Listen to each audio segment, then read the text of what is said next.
I'm sure you've watched other DMZ tips video, but I'm guaranteeing you're going to learn 3 new tips at least watching this video. I'm actually shocked at how much I talk to people or community members and they don't know a lot of these tips.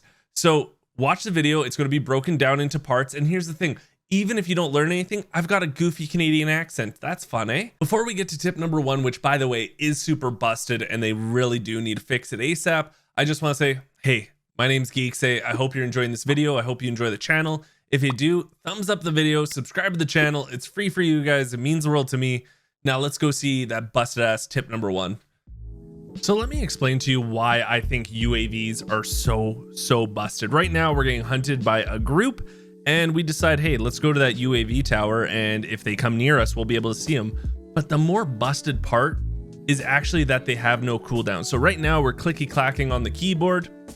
We're seeing if they're around us. They're not, but eventually they actually do come and try to challenge us. Now here's what's so busted, right, is we can see them on the UAV. We can see them directly on the map, the way they're going.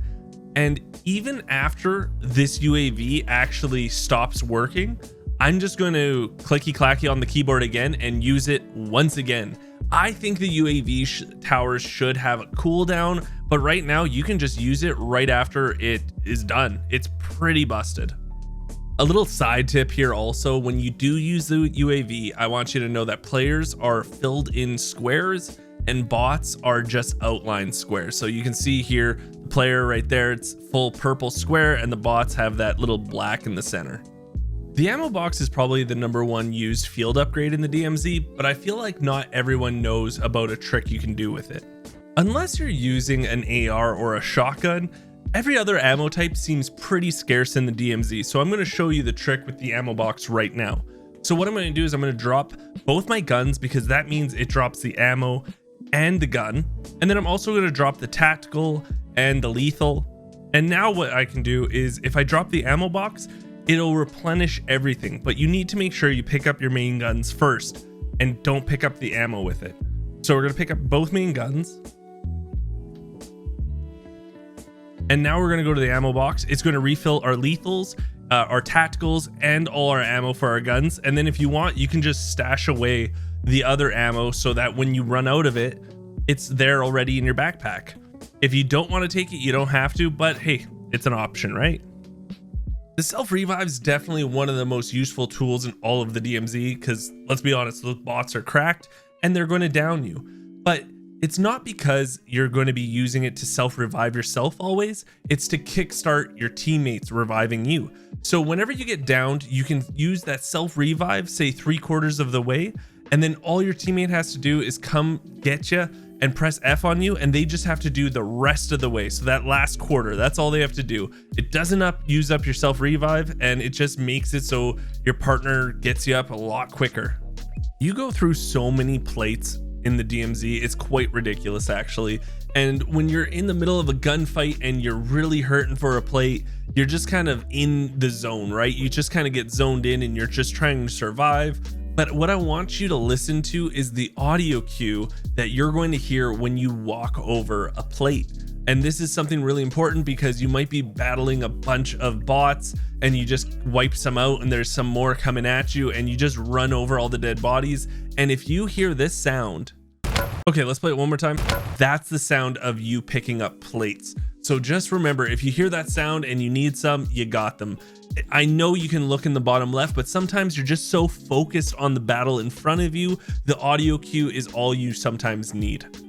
The rescue hostage contract is one of the best contracts you can do in all of the DMZ, and it's not because about the money you get at the end, you complete it and you get your $5,000. No. It's not because of that. It's because of what it brings to you if you do complete it.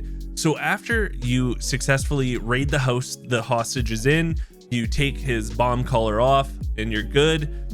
Then you get to pick up this character, take him to a helicopter, and if you want, you could put him on the helicopter and just extract with him. And no one knows where this extract is because it's your own personal, say, getaway vehicle out of the DMZ. But here's the cool thing. Say you do one of these missions right away, so at the start of your DMZ raid, and you just put the hostage down, say right next to the helicopter. that helicopter will be ready to be used to exfil you and that hostage whenever you want to get out later on. So say you want to go and kill some players and get their loot, or you want to go do the weapon case from the Juggernaut and then have your own personal helicopter to get you out that no one knows about, it'll still be here. But you have to remember that you're always going to have that contract active, so you're not going to be able to do any other contracts while you still have this one active. But like I said, you can go kill all the players you want, you can go try to get all the weapon cases you can, you just can't do contracts. Now you're gonna maybe scoff at this one, but think about it. When you're at a buy station, look at the contraband weapons you can buy. Not many people do that, and sometimes they have some decent ones. Like this one has 2 sniper rifles, so if I have a solid AR with me because it's in my insured slot and I don't have that long range sniper like I want yet, I can buy it from here. Or say I haven't unlocked the EBR 14 yet, well, there's one here. It might be $25,000, which yes is expensive, but it has 5 attachments, so it'll be great to unlock it, and it'll be probably a decent contraband weapon just to have lying around. I'm just saying, see what weapons are always at the buy station, because you might be surprised. So I just deleted all my contraband guns, and then I went and I just died with my insured gun. So as you can see, that slot's on cooldown, and we now have this little thing right here. Check this out. It's free weapons. It gives us 2 random weapons because I have no available contraband guns, no available gun to use in my insured slot. So it just gives you this thing you can toggle on that says free weapons. So let's go see what our free weapons are. I'm actually kind of interested in this. Okay, let's see what we got here. Okay, we've got just a cast-off 74U, and we got a pistol. Now, it's nothing fancy for sure. I was expecting something like this, to be honest, but even if you suck at this game mode, they're going to give you something. You don't have to go in there with throwing knives only, you know what I mean? I really like that they added this, and I think it's only going to be beneficial to, you know, a very select few, but to those few that need it, it's going to mean a lot. This symbol is for ammo caches that are all around Al Mazrah, and I highly recommend, if you're just starting your DMZ journey, maybe from scratch, maybe you just died, to re-up all your stuff, I would highly recommend you go to one of these right away. Not because of the ammo cache itself, but usually everything surrounding the ammo cache is usually a ton of loot. So if you need your medium backpack right away or your 2-slot armor satchel, you're going to probably find it near or around this ammo cache. So fresh runs, always try to hit these up if they're near you. The Hunt Squad contract's probably one of the best contracts to be hitting if you're just vibing out with your buddies, or if you're just soloing the DMZ. If I go in solo, these are probably the contracts I'm hitting first most of the time, because they give you some information on the teams that are somewhat around you. And the other thing is, they're easy to complete because you don't have to kill the players. AI can just kill the players, or another team can go and kill these players. And as long as they die, or that person that's marked as dead, guess what? You complete the mission and you get the money. I do it in this video right here, actually. I'm just driving around and I completed the contract just because someone else killed them. Now, I do want to say I heard an urban legend, a myth that I'm not 100% sure about, but maybe in the comments below, someone can say if it's true or not. I do believe it's true. It makes sense, but I don't have any proof, and I don't like to just say things out of the blue without any actual tangible evidence. So what I have heard from other people is that if you are the last squad, say you're trying to get the last chopper, and you look on the map for the Hunt Squad contracts and there's none available, chances are you're actually the last squad on the map.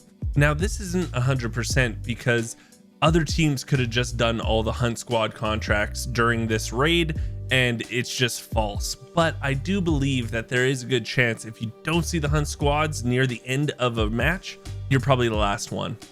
Now, a lot of people already know this, but I think it's one of the coolest things about the DMZ, to be honest, is that if you die and get thirsted by another team, but one of your team members run away to the other side of the map, you can still be revived like 10 minutes later if he just wants to wait and make sure the coast is clear. I think that's one of the coolest things about DMZ, right? is you can just spectate your bud, he can go on, do his own thing, and then come back and revive you. Now, will you still have your, your stock gun, like your cool gun that you brought in, or your, your backpack full of all the loot, or your 3-slot armor vest? Probably not. It's probably going to be looted from that team that killed you, but at least you can come back and start just grabbing a couple of things and just rebuilding this raid instead of next raid. The armored truck's actually one of the most badass vehicles in all of the DMZ because of the protection it gives you. So when you're taking it to go to an extract, pop the flare for the helicopter and then get back in the truck and just drive around until the helicopter arrives. You'll have protection. You can just drive over all the bots. And if there are players that are going to be pushing you, it's going to be hard to get you, and then you can just drive off and reposition on them. So if I were you, always take armored truck if you can to an extract and then just start driving around and killing bots and waiting for that helicopter. This should be kind of common knowledge, but it doesn't always work that way in video games. Suppressors actually work when you're playing in this mode. So if you are playing solo, it's so important to go a little bit slower and to have a suppressor, because you can actually take people out from afar and it won't notify the guards that are, near them. It just works. I don't know how else to say it. Suppressors are actually really good in the DMC, and that's kind of cool to know. And I'm just happy that it is that way, right? There's nothing like playing a video game and suppressors doing really nothing against bots. I hate that. Armor plates are so important in the DMZ because you just go through them like they're candy. It's pretty insane, actually. You can have 4 stacks of 3 plates and you'll still feel uncomfortable. So when you see these bots, right, these are like the tier 2, tier 3 bots that are running around. If you shoot them in the head like this, they will give you plates. But if you just shoot them in the chest and destroy their armor, they won't give you any. So if you can try to headshot, tier 2, tier 3 bots so that you can get an armor plate, or at least have a better chance at them giving you an armor plate, but it's not always a guarantee. It's just like I would say like a 75% chance if you do headshot them, they'll pop out one. One of my favorite tips to tell people is every time you're in a house, go search the bathroom. They all have medicine cabinets in there. And guess what? They all can have self revives in there, revive pistols, and these are your bread and butter in the DMZ. You want to be hoarding these. And there's tons of houses with just bathrooms in them, and no one searches the medicine cabinets. Trust me, these things can get you so much good loot, because let's be honest, these bots are cracked. You're going to get downed, and your teammates aren't always going to be there, or you're playing solo and you're going to go through these like they're candy. So trust me, when you go into these houses, always be searching the bathrooms. 2 of the best buttons in all of the DMZ is actually F9 and F10 on your keyboard. I don't know what it is on your controller. You should look it up because it is a godsend. So F9 actually mutes all of VoIP in the game. So there's been a lot of times when someone will start blaring music or make it so you can't hear, or try to make it so you can't hear your teammates and be really annoying. So F9 mutes the VoIP. Now F10 is another godsend because it mutes the whole game. So when I usually use this is right after raid, when I'm seeing all my progress, and I like to see that, right? I like to see my XP pop up. I like to see all that stuff. But the problem is it makes the worst noise, that chong, chong. It's just so annoying. So I press F10, I mute it, but I still get those endorphins from being like, oh yeah, I did something. I feel good, So F9, F10 are going to be your best friends. Thank you so much for watching this video, and I hope you start enjoying the DMZ just a little bit more because of some of these tips, because I really like this mode. I really think this mode has some legs. And yes, right now, what we have is probably just like the framework of what this game mode will become in the future. But here's the thing, I really do think that the DMZ could be a big part of the future of Call of Duty. This game mode it's fantastic. I'm really enjoying myself. I keep hearing feedback from other people. They're really enjoying it. So hopefully I make your time in the DMZ just a little bit more, enjoyable because maybe of 1 or 2 of these tips. And if you did enjoy this video, hey, subscribe to the channel. It's free for you guys. It means the world to me. Hit the bell and all that stuff. And until next time, I'll just talk to everyone later.